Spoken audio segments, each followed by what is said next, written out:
We must not be guilty of manipulating the Charter to serve our particular or sectional designs and ambitions. The Charter is our set of commandments that must be strictly obeyed by each and every member if international and regional peace is to be maintained. We cannot honestly say today that this is the position in regard to NATO states versus Libya.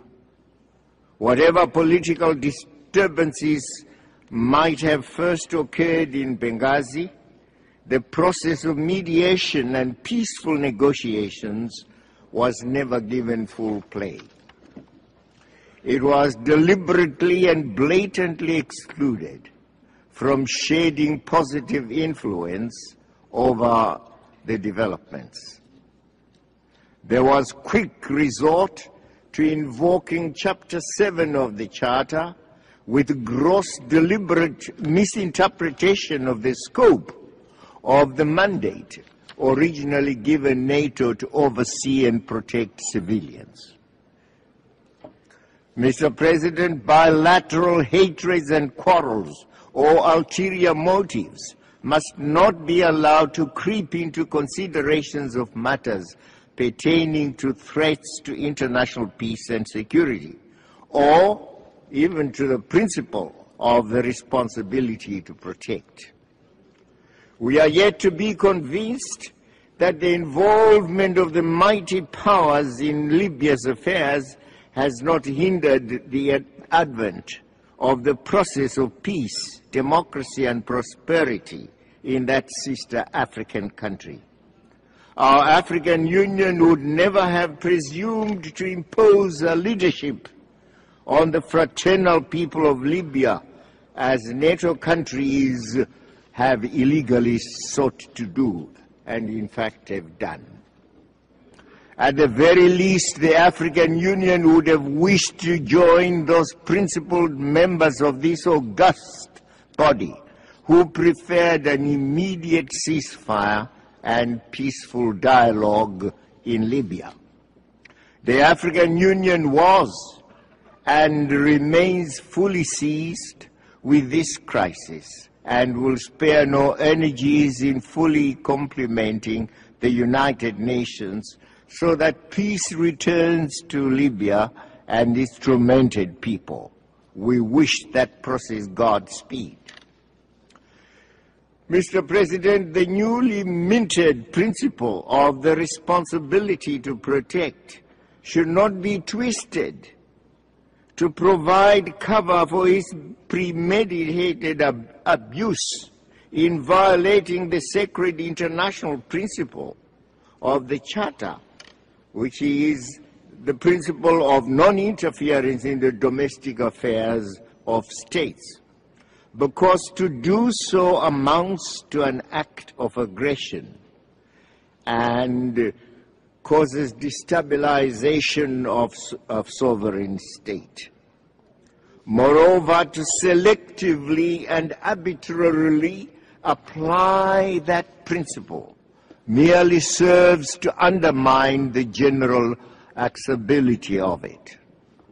Indeed, more than other states, all the 5 permanent members of the Security Council bear a huge responsibility in this regard for ensuring that their historical privilege is used more to protect the United Nations Charter than to breach it, as is happening currently in Libya through the blatant, illegal, brutal, callous NATO's murderous bombings. There we see NATO bombing places, hunting and hounding the children of Gaddafi. Have the alleged sins of the father now visited the sons, the children? Have the children lost their right to life? They are no longer human beings. They are being hunted every day. Or is it because each of them is no longer worth the price of the barrel of oil? After over 20,000 NATO bombing sorties that targeted Libyan towns, including Tripoli, there is now unbelievable and most disgraceful scramble by some NATO countries for Libyan oil, indicating thereby that the real motive for their aggression against Libya was to control and own its abundant fuel resources. What a shame. Yesterday it was Iraq, and Bush and Blair were the liars and aggressors, as they made unfounded allegations of possessions of weapons of mass destruction. This time it is the NATO countries, the liars and aggressors, as they make similarly unfounded allegations of destruction of civilian lives by Gaddafi. Mr. President, when we in Zimbabwe sought to redress the ills of colonialism and racism by fully acquiring our natural resources, mainly our land and minerals, we were and still are subjected to unparalleled vilification and pernicious economic sanctions. The false reasons lies again, alleged being violations of the rule of law, human rights and democracy, which never were the truth. My people have condemned these illegal sanctions, and recently over 2 million signatures of protesters have demonstrated their antipathy to them. We thank SADC and the African Union for supporting us and demanding the immediate removal of the illegal sanctions.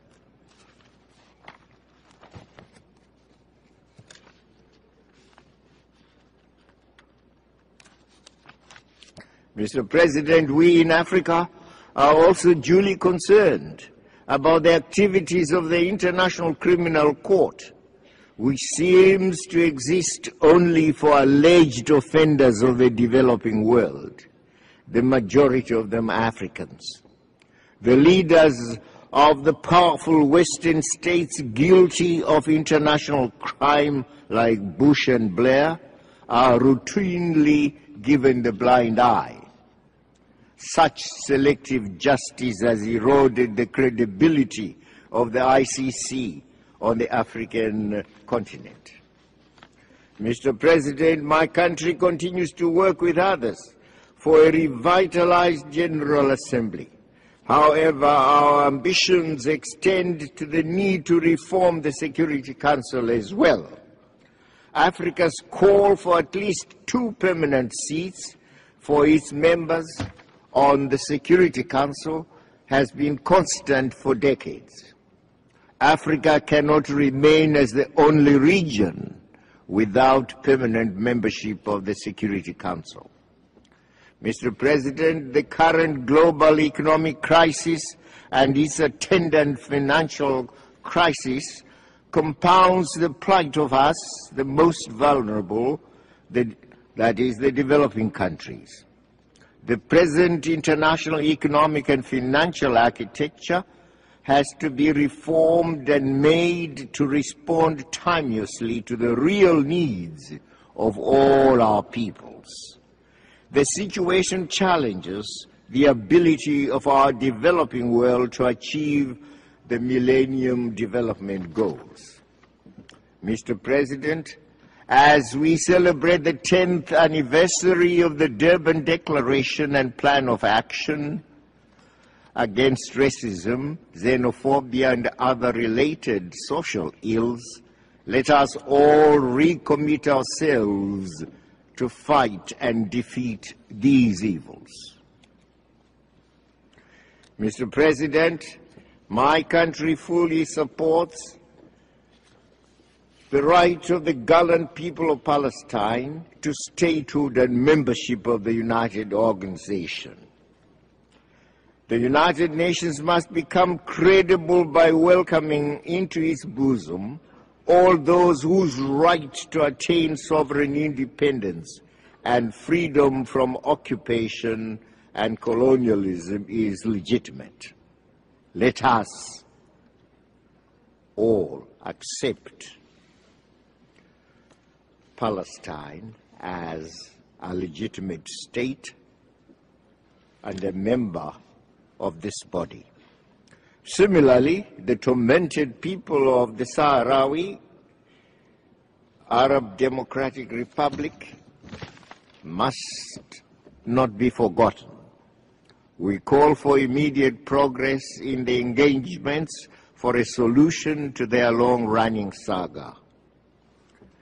Mr. President, the conference of the parties later this year is a pivotal occasion from which we should emerge with agreed measures to address matters of climate change and how to mitigate threats to the very existence of small island states in particular, and to the coastal regions of many heavily populated nations. Zimbabwe will be fully engaged in those negotiations. Let me reiterate my country's full belief in the aspirations enshrined in the Charter of the United Nations. We must all resist an abuse to which it may be exposed through the unwelcome behavior of a few. My country celebrates the United Nations Women entity as it addresses the position of more than half of humankind in all our countries. The African Union must not be undermined, rather it should be allowed to complement the United Nations efforts for peace and security on the continent. Zimbabwe is a peaceful member of the African Union, of SADC, COMESA, NAM, and many other international economic and trade organizations, and thus desires to continue to play its part in creating a peaceful environment in the world. The United Nations can count on the unqualified support of Zimbabwe as required, even if only in our modest way. May I wish the 66th United Nations General Assembly every success. Mr. President, I thank you.